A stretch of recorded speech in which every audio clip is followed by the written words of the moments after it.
We need to get down to the root cause of Kopai's food crisis. You mean besides overpopulation? Well, yeah, maybe that's part of it. And besides the fact that we're awful at planning for the future? That's a possibility. Plus, we have no self-control. Okay, Brittany, but what do you think is at the core of the problem? The fact that we're terrible at accepting difficult truths? No, I don't think it's that.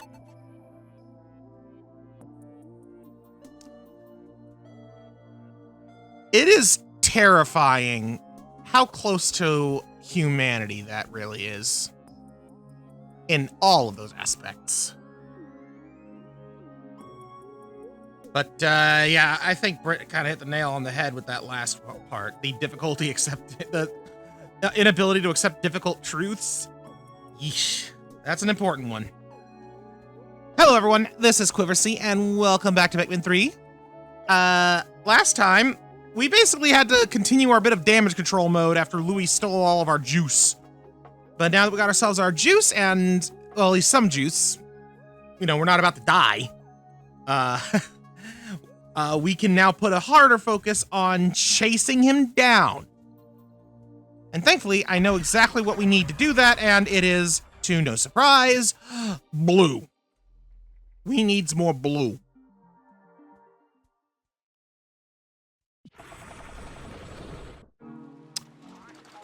So, for the moment, I'm just gonna keep it simple. 60 blue. Come on, boys, let's go! We started off making a bit of a path to be able to build that underwater structure, which, as you can tell, it's basically building up to make like another platform for us. But we gotta go through here in order to finish the job.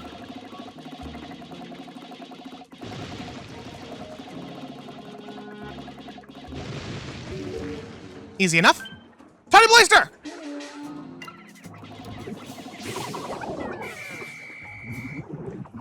Nice job, boys. Might as well, claim it. Uh-oh. Don't you do it. Okay. They're fine.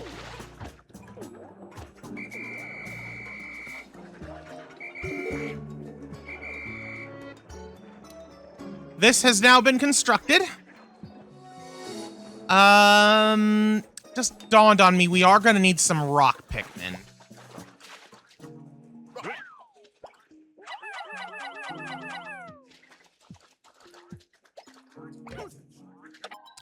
You head back.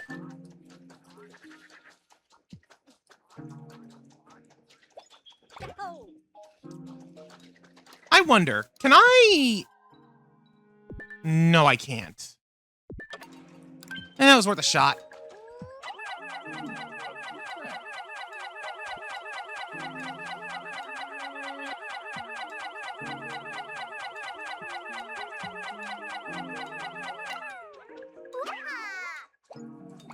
There we go. Realistically, I probably should bring more than just 10 rock Pikmin, considering I do see a crab. A crystal claw crab, whatever, I forget what it's called. Peckish Aristocrab, that's what it is. I see an Aristocrab over there. But I only need the rocks to break its claw. After that, anything can hurt it.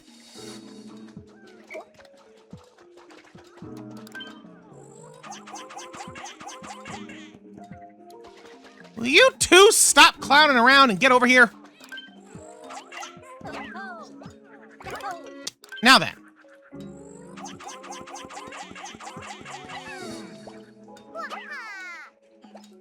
We'll just send the rocks over for now and one lonely blue. Hello there, crab. Ah! Your claw doesn't look as big as I recall.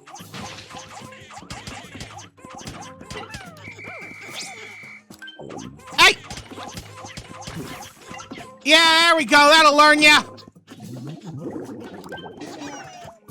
Oh, you got the bubbles, huh?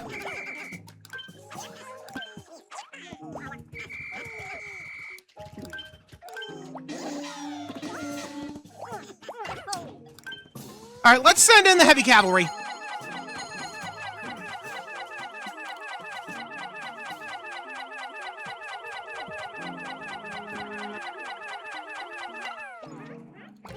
There we go. Kill it! What the heck was it doing? That was stupid.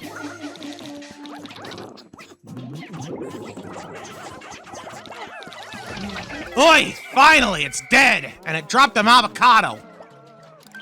Well, before I grab it,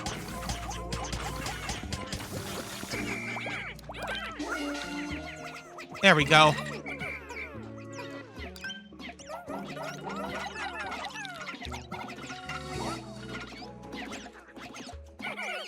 That's not enough. There must be more somewhere. Go ahead and grab this data file. Oh, there's some over here. Okay.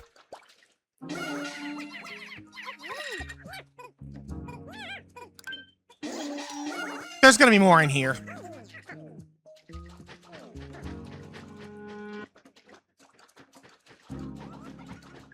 And then through here is where the boss encounter is gonna be.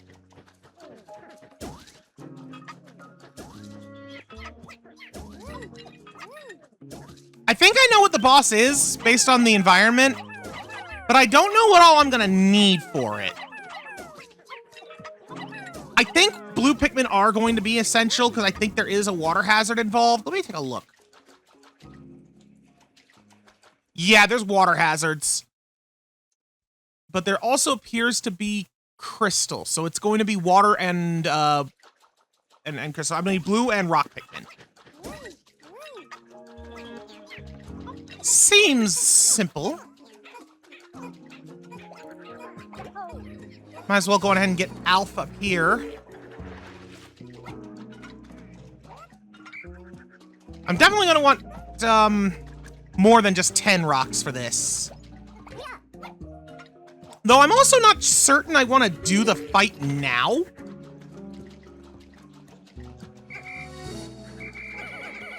Because we've only got half the day left.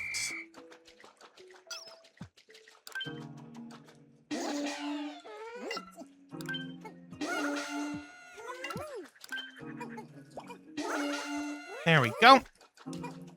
So honestly, what I think I'm going to do is once we get these guys all back to base, I might actually just head over and do some of the other side puzzles in the area.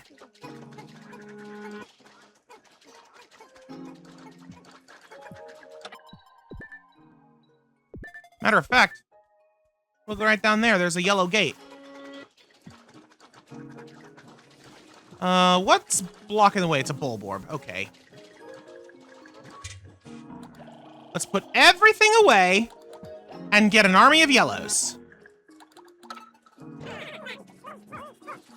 The remaining blues will, of course, be returning with the spoils. Let's start by killing Mr. Bulbous. The Bulbous Orb.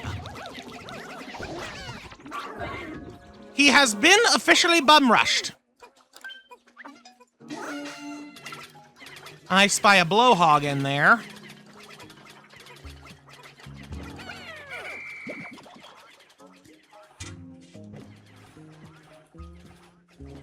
Okay.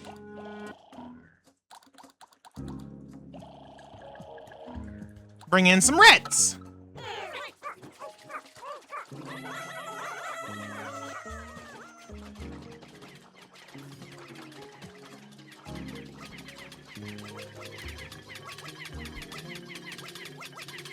Come on, boys. Break it down.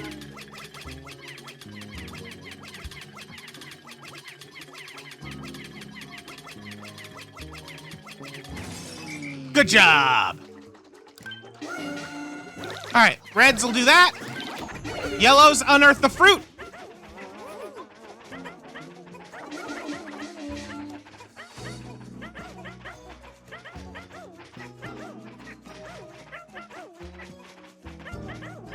It's coming.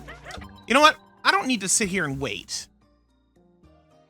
I could go after the crawmad. Or I can also do this. Let's go ahead and deal with the crawmad. I've got yellows and reds. And while the yellows aren't really pertinent, the reds are good fighters.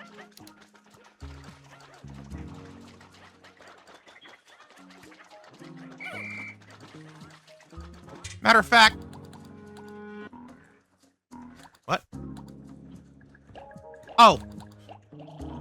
I was hitting the wrong direction.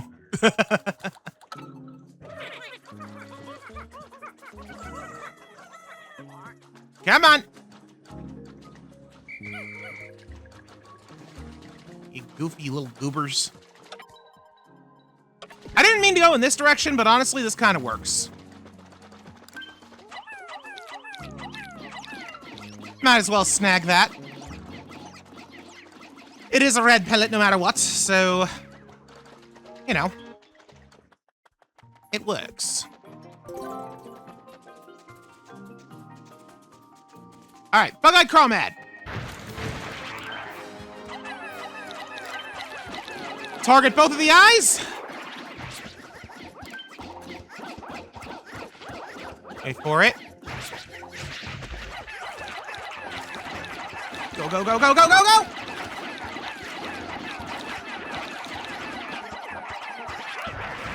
Man, almost got him in a single cycle.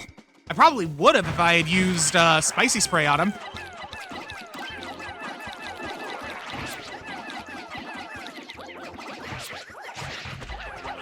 All right, got him on his back. Boom!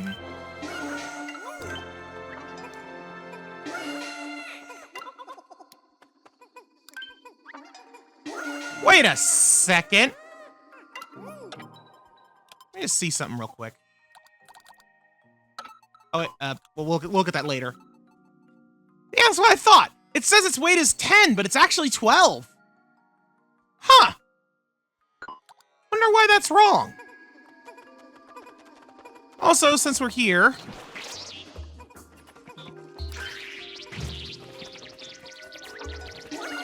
Might as well kill one of these. Get this in our bestiary.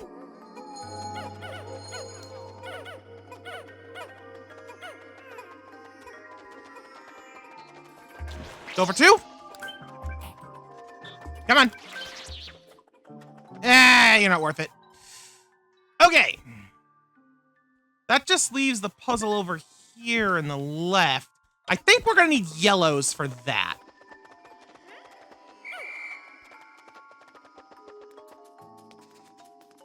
So let's head on back, return our reds, grab some yellows, and see if we can't solve a puzzle.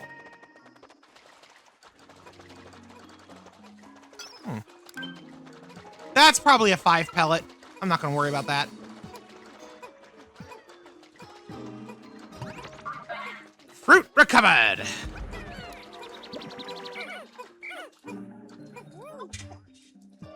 Let's wait for them to... Where am I missing 9? Oh my lord. Are they still digging that thing up? They can't carry it, it's too heavy. It's a 10 and I only had 9 over there. Doggone it. Get that thing back on the double!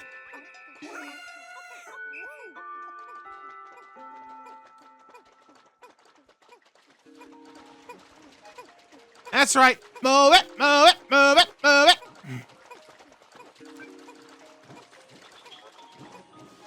That pocked airhead ain't gonna lift itself now.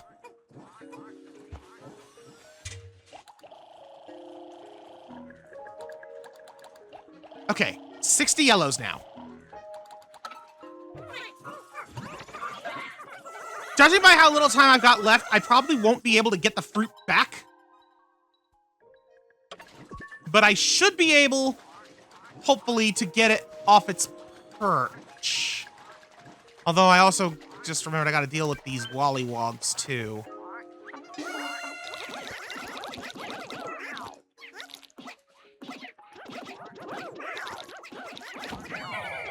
All right, there we go.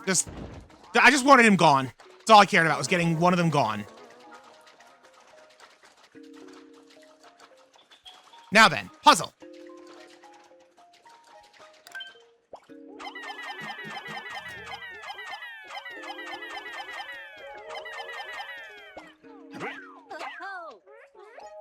All right.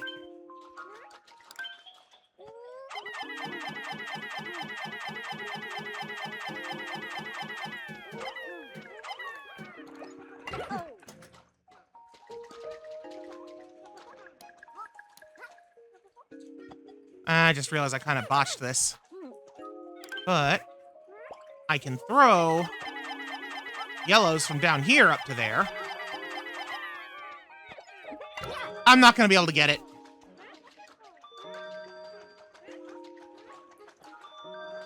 I need to start this at an earlier time. That's okay. That's okay. We should have time to do this after the boss next time, honestly. Now that the path is open and we don't really need to, do anything to get to the boss, we just got to get there in general, we should be fine.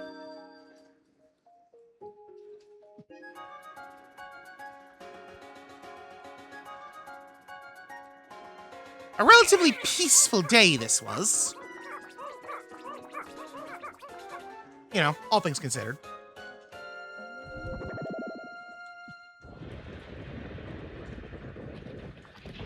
Though we did get to defeat a couple of new enemies.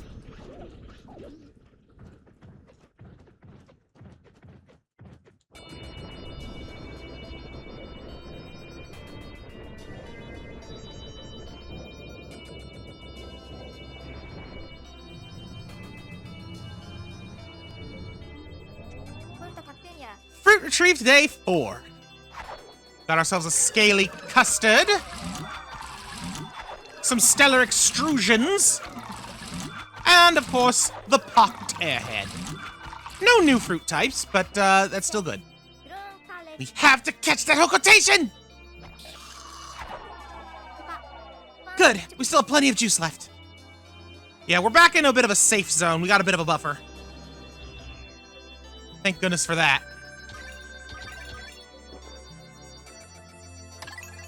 All gains, no losses. Careful observation of the blue Pikmin has revealed that they have the ability to swim as well as attack in the water. The way they open their mouths is so cute, but I think that is their way of extracting oxygen from the water. There appear to be openings on their cheeks that resemble gills.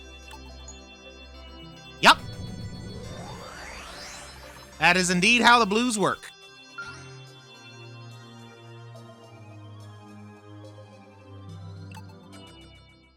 All right, well, let's take a look and see what all we have gathered as far as information in our log. Shouldn't be nearly as much this time. We did get another Olimar log, apparently. The Pikmin song. When you take 20 of each type of Pikmin out on an expedition, they'll sometimes sing a cheerful tune. I tried to sing along once, and they all went silent. Guess they don't appreciate my singing voice? I'll have to practice more during tomorrow's shower. I had 12 of all of them out at one point earlier, and I wonder if in Ultra Spicy mode, since you can't have 20 of each type, if they'll sing with just 12. Because that is that's a fun little touch that's been in since Pikmin 2. And we got 3 new enemies today. First off, the Toady Bloister. Claw is a tail bulb with a weight of 3, allegedly. Problem. Sending in Pikmin causes it to spew ink to confuse its attackers. Amidst the chaos, it sends out its set of stretchy tongues to pick off prey. Solution? Ignore the ink. It's non-toxic, it can't hurt you. Stay calm, exploit its slow speed to get behind it, and focus your strikes at the puffy tail bulb. Other notes, its optic receptors are oddly tiny. How can it see anything? I don't know.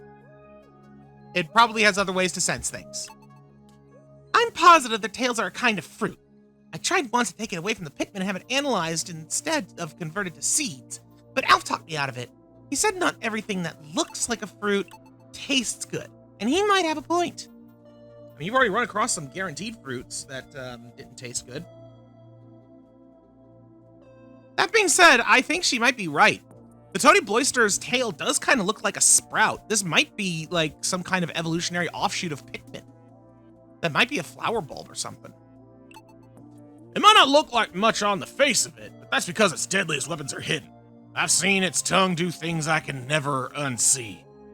The ink it sprayed everywhere to blind me was practically a mercy. Its tongue does kind of have Eldritch Horror vibes to it.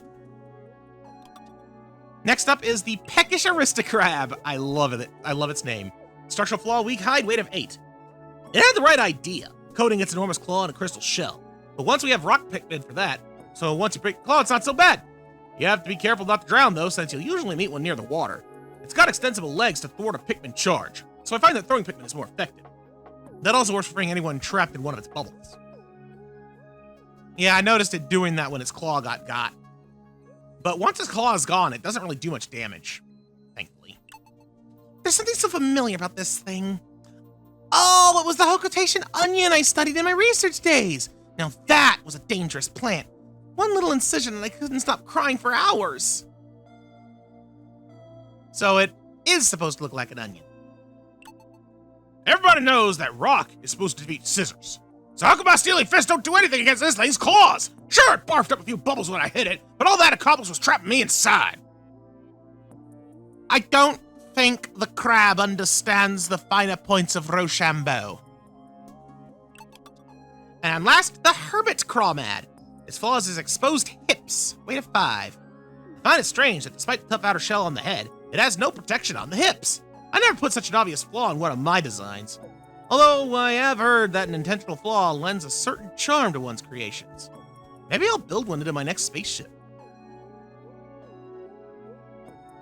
That's only true if the flaw otherwise serves an additional purpose. For example, in this case, maybe it doesn't have that protective coating on its hips because it would hamper its mobility or even its reproduction. It's entirely possible. As soon as I get close, it sticks its head out to see what this thing is. As soon as I get close, it sticks its head out to see what this thing is approaching its lair. That is a correct sentence, but good lord, it hurt to read. It must be shy because it usually pops right back inside. And it must be shameless because it always shows its butt while retreating. Gross. I mean, it can't exactly help that. When it senses prey, it pops its armored head out of its nest and lunges for its target. Like lots of tough guys, it's too confident to protect its back. Moving quick to strike its exposed hindquarters, and the fight will be over in one snap of its huge pincers. They're really ragged on the Crawmad. Dang. But that will do it for now. And I just now noticed there's only 2 fruits left in the Garden of Hope. One in that puzzle area and one on the boss. So next time, not only are we going to be beating the boss and capturing Louie, but we might even be getting the last piece of fruit in all of the Garden of Hope. I'm certainly going to try. Either way, until then, thank y'all so much for watching. Goodbye.